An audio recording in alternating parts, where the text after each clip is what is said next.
প্রিয় দর্শক, আজকে আমার প্রধান উদ্দেশ্য হলো একটি ভালো ডায়েটের জন্য। মোটামুটি আপনার ডায়েট ভালো থাকার জন্য আপনি একটা রেসিপি, এই রেসিপিটা আপনি ফলো করলে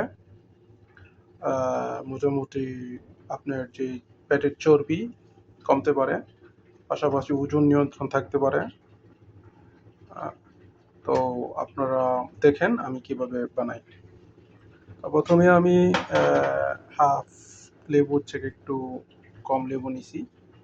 এটা আপনার স্বাস্থ্যের জন্য লেবু খুব ভালো জিনিস, ভিটামিন সি, এতে প্রচুর পরিমাণ ক্যালসিয়াম, প্রচুর পরিমাণ অ্যান্টিডিওক্সিক অ্যাসিড রয়েছে। তো এটি খুব ভালো জিনিস। তো আমি প্রথমেই এটারে চেপা নিলাম, এরপর রস বার করে নিলাম। তো আপনারা যে পানিটা ইউজ করবেন, গরম পানি, এটা মোটামুটি একেবারে গরম ইউজ করবেন না। তো মোটামুটি যেন তাপমাত্রা কম বেশি না হয়, কম হয়।